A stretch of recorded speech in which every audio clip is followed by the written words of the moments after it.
Hey there, Mr. Credit here. Welcome to my kitchen. It's pretty late at night, and I just wanted to spend a few minutes and hang out with you here. I'm actually having a little bit of red wine, so let's have a drink together. I'm a big fan of the Porto. That's one of my, the cheap stuff.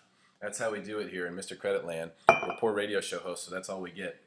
And I want to talk today about really, there's two main things I live my life by basically. Number one is minimalism and being a minimalist and doing my best to have as little material possessions as possible. And I think that's a whole conversation for itself. But the main thing I remember when I was about 16 or 17 years old, someone really struck a chord with me and they told me that I wasn't a nice person. They used a much word worse than that, but they basically told me that I wasn't a very nice person, that I was mean to people, and that I was kind of an angry person.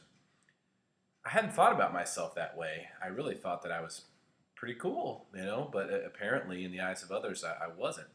What that caused me to do at that time when I was 16 or 17, I'm not exactly sure, in high school, with several years to go though, was I realized I needed to start looking at myself in the mirror. This is a very difficult thing to do. And the more I did it, the more I got addicted to it. And when you really look at yourself in the mirror and you're honest with yourself, the truth will absolutely set you free. It will. It'll absolutely set you free from all the things in the back of your head, from your subconscious, from your anxiety. It's the only way to completely let yourself go is to just be totally honest with yourself to start. And then once you kind of get that high almost from the honesty, that rush, that feeling of goodness, you just want to do it all the time. And you just want to be really bluntly honest with people all the time. It wasn't until later in life that I actually started to get some kickback on that because some people say that they want you to be honest with them, but they really don't. But the bottom line is the more honest you are with yourself, the more often you're honest with yourself, the better your life will be. That's what I've found. And the people who I have coached to do this have found the exact same thing. It's really simple. I literally just look in the mirror every night before I get in the shower, look at myself and just say, hey, where am I really at right now? What did I really get accomplished today?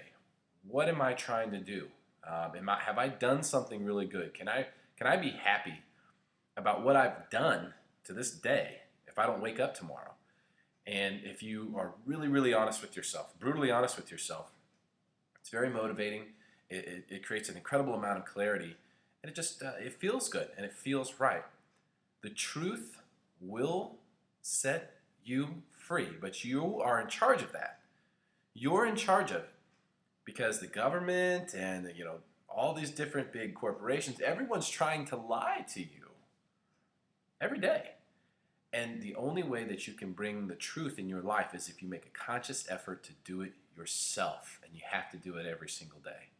You can't do it once a week. You have to do it every day. It's something that you either live or you don't. Either you're a realist or you are not. And I think everyone has a lot to gain from being a realist, especially in tougher times like we're in right now, because so many people were living in this perception that everything was so great. And I'm guilty of doing it myself. Guilty as could possibly be. But I caught it because I'm honest with myself. And I face the truth, I face the facts.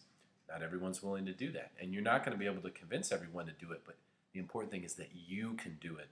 You're in control. You can bring the truth in your life, but you have to do it on your own. I'm going to leave you with that. A good night to you. A salute.